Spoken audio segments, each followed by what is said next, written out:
The Tale of Little Pig Robinson. Chapter 5. Old Mr. Mombi was a deaf old man in spectacles who kept a general store. He sold almost anything you can imagine except ham, a circumstance much approved by Aunt Dorcas.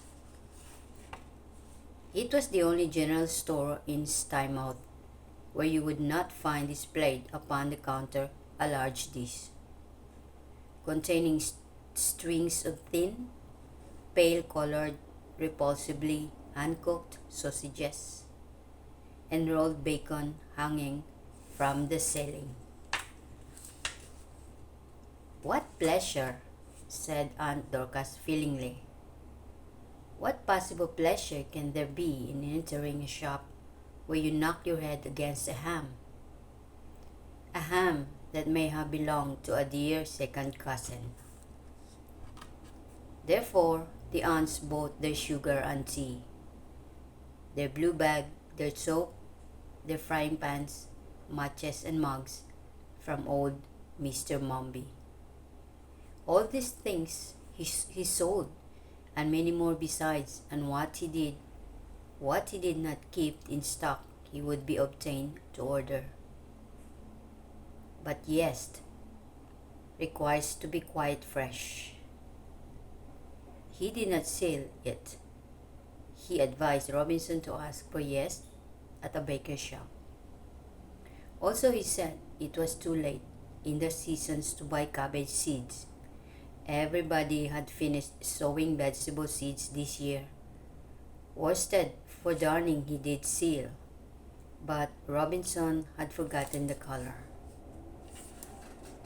Robinson bought 6 sticks of delightfully sticky barley sugar with his pennies and listened carefully to Mr. Mombi's message for Aunt Dorcas and Aunt Porcas, how they were to send more cabbage next week when the donkey cart would be mended, and how the kettle was not repaired yet, and there was a new patent box iron he would like to recommend to Aunt Porcas. Robinson said, "Wee, wee, wee," and listened a little dog Timkins, who stood on a stool behind the counter, trying up grocery parcels in blue paper bags. Little dog Timkins whispered to Robinson, "Were there any rats this spring in the barn at Piggery, Porcombe?" And what would Robinsons be doing on Saturday afternoon? "Wee, wee, wee," answered Robinsons. Robinsons came out of Mr. Mombi's heavily laden. The barley sugar was comforting, but he was troubled about the darning, wool, the yeast, and the cabbage seed. He was looking about rather anxiously, when again he met old Betsy, who exclaimed, "Bless the little piggy! Not gone home yet? Now it must not stop in Stymouth till it gets its pocket picked." Robinson explained his difficulty about the darning wool. Kind old Betsy was ready with help. "Why, I noticed the wool round the little Primrose posy. It was blue-gray,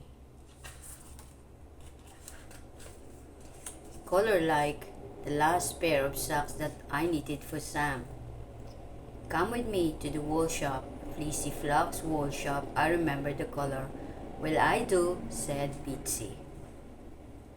Mrs. Flock was the sheep that had run against Robinson's. He had bought herself 3 turnips and come straight home from market, for fear of missing customers while her shop was locked up. Such a shop! Such a jumble! Wool, all sorts of colors, thick wool, thin wool, fingering wool, and rag wool, bundles and bundles, all jumbled up, and she could not put her hoof on anything. She was so confused and slow at finding things that Betsy got impatient. "No, I don't want wool for slippers. Darning wool.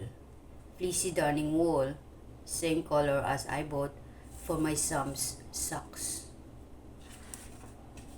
Bless me, not knitting needles. No, not knitting needles, Darning Wall. Bah, bah. Did you say white or black? Hmm? 3 ply was it? Oh dear me, Grey Darning Wall on cards, not heather mixture.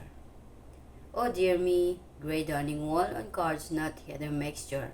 I know I have it somewhere, said Fleecy Flock, helplessly jumbling up the skins and bundles. Simram came in this morning with part of the exemption clip. My shop is completely cluttered up. It took half an hour to find the wall.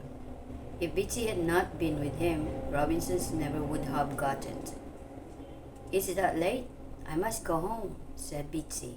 My son is on shore today for dinner. If you take my advice, you will leave that big heavy basket with Miss Golden Fish and hurry with your shopping. It's a long uphill walk home to Piggery, Porcombe. Robinson's anxious to follow old Bitsy's advice. Walked towards the Miss Golden Finches. On the way he came to the baker's and he remembered the yeast. It was not the right sort of baker's, unfortunately. There was a nice bakery smell and pastry in the window, but it was an eating house or cook shop. When he pushed the swing door open, a man in an apron and a square white cap turned around and said, "Hello, is this a pork pie walking on its hind legs?" And 4 rude men and dining table burst out laughing. Robinson left the shop in a hurry. He felt afraid to go into any other bakery's shop. He was looking wistfully into another window in 4th Street when Stumpy saw him again. He had taken his own basket home and come out on another errand. He carried Robinson's basket in his mouth and took him to a very safe baker's where he was accustomed to buy dog biscuit for himself. There Robinson spotted his Aunt Dorcas at last. They searched in vain for cabbage seed. They were told that the only likely place was a little store on the quay, kept by a pair of wagtails. "It is pity I cannot go with you," said Stumpy. "My Miss Rose was sprained her ankle. She sent me to fetch 12 postage stamps, and I must take them home to her before the post goes out. Do not try to carry this heavy basket down, up, and steps. Leave it with Miss Goldfinches." Robinson was very grateful to Stumpy.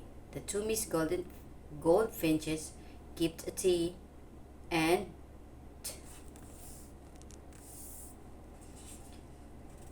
Dorcas and the Quaker Market people.